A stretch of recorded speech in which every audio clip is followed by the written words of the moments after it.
அலைக்கும் வரஹ்மத்துல்லாஹி தஆலா வபரகாத்துஹு.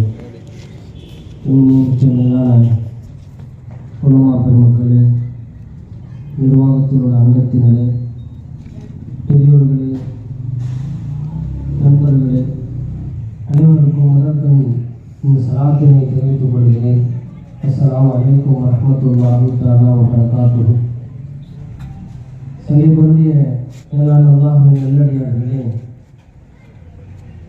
எனக்கு முன்னால் தேசிய முஸ்தாக் திருந்தை அவர்கள் இந்த நாட்டினுடைய தேசத்தினுடைய வளர்ச்சிக்காக வேண்டி பாடுபட்டவர்களுடைய வரலாற்றினுடைய சிந்தனைகளை நமக்கு முன்னால் நினைவுபடுத்தினார்கள். எனவே நாம் எல்லாம் தெரிந்த விஷயங்கள் தான். ஓரிரு விஷயத்தை மட்டும் சொல்லி எனது உரையை நிறைவு செய்ய விரும்ப ஆசைப்படுகிறேன். அல்லாஹ் நல்லடியார்களே, அல்லாஹ் சுப்ஹானஹு வ தஆலா தன்னுடைய திருமறையிலே மனித குலத்திற்கு ஒரு வசனத்தை நினைவுபடுத்துவான். வலகத் கதபனா பிஸ்ஸபூரி மின் பஅதி ذிக்ரி அன்னல் அர்த யரிதுஹா இபாதியஸ் ஸாலிஹூன். நிஜமாக இபாதியஸ் ஸாலிஹூன் நல்லடியார்கள் தான் இந்த உலகத்தை ஆளுகிறவர்கள் என்பதை அல்லாஹ் சுப்ஹானஹு வ தஆலா திருமறையிலே பதிவு செய்வான்.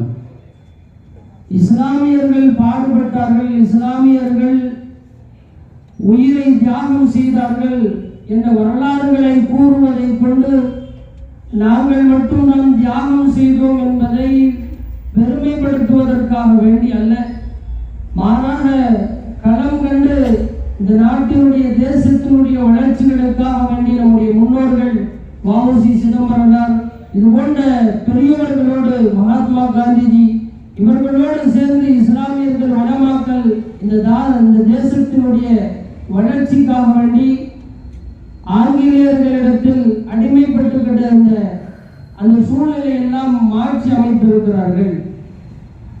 வீக்லி ஆஃப் இந்தியா என்ற ஒரு பத்திரிகையிலே குஷ்வந்த் சிங் என்ற ஒருத்தர் முஸ்லிம்களுடைய இந்த அர்ப்பணிப்புகளை பற்றி பேசுகிறார். இந்த நாட்டினுடைய வளர்ச்சிகளுக்காக வேண்டி தங்களுடைய இன்னுயிரையும் நீத்தவர்கள் என்ற வரிசையில் விகிதாச்சாரத்தை விட அதிக அளவு உயிர் தியாகம் செய்த தியாகிகள் என்ற பட்டியலில் முஸ்லிம்கள் தான் இருக்கிறார்கள் என்று பத்திரிகையிலே தெரிவிக்கிறார்.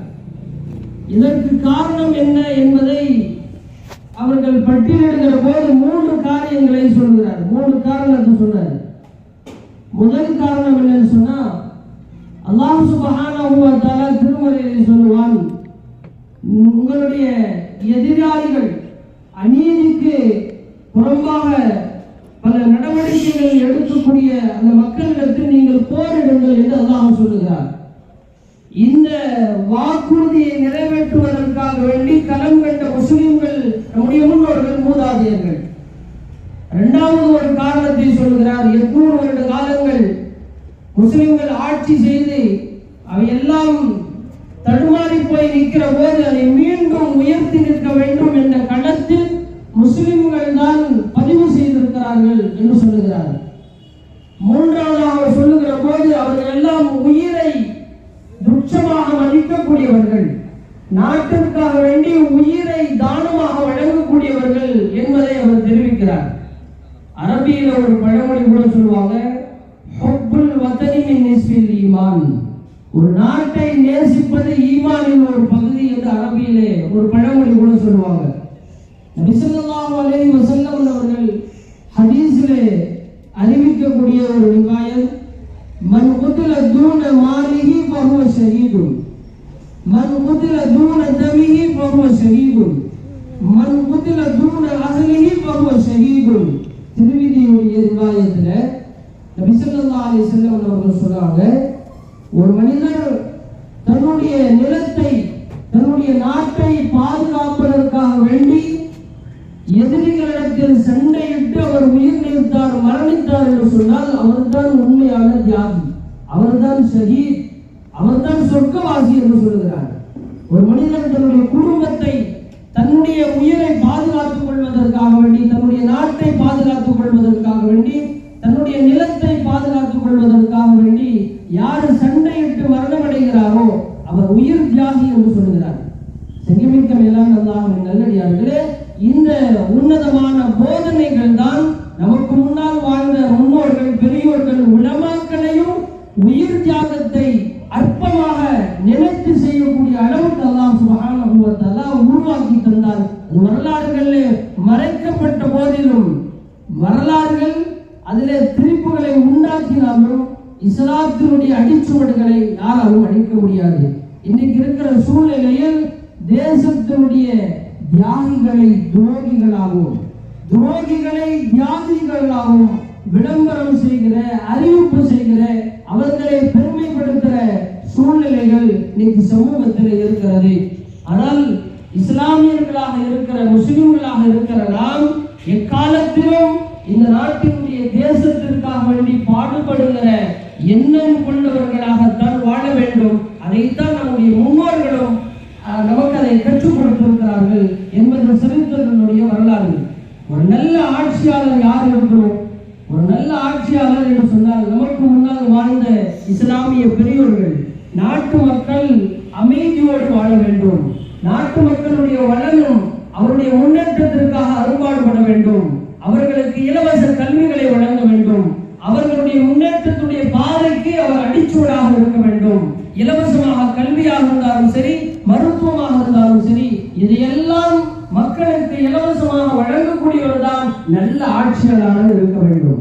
இதைத்தான் நம்முடைய முன்னோர்கள், நம்முடைய சமூகத்துடைய அரசர்களும் அப்படித்தான் செய்தார்கள். 1947 காந்திஜி அவர்கள் ஒரு நடைபாதைக்கு வருகிற போது, ஒரு நடைபயணமாக வருகிற போது சொன்னாங்க, எப்பொழுது ஒரு பெண் தன்னந்தனியாக எந்த விதமான அச்சமில்லாமல் சுதந்திரமாக ஒரு பெண் தனியாக நடந்து வருவாளோ அன்றைய நாள் தான் உண்மையான சுதந்திரத்துடைய நாள் என்று சொல்வார்கள். நவகாணி யாத்திரையின் போது அவர்கள் வருகிற போது சொன்னாங்க. அப்போ அந்த ஆட்சி யாருடைய காலத்திலே அந்த மாதிரி ஒரு சூழ்நிலை எப்பொழுது உருவானது என்று சொன்னால் அலாவுதீன் கில்ஜி என்ற அரசுடைய காலத்தில் தான் உருவானது என்பது சரித்திரத்துடைய வரலாறுகள்.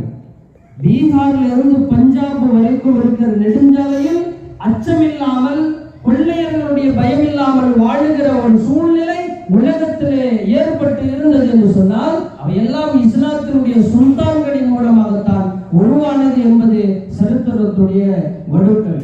எனவே செங்கமிக்க மேலான அல்லாஹ்வின் நல்லடியார்களே, இந்த நாட்டினுடைய தேசத்தினுடைய வளர்ச்சிகளுக்காக வேண்டி நம்முடைய முன்னோர்கள் பாடுபட்டார்கள்.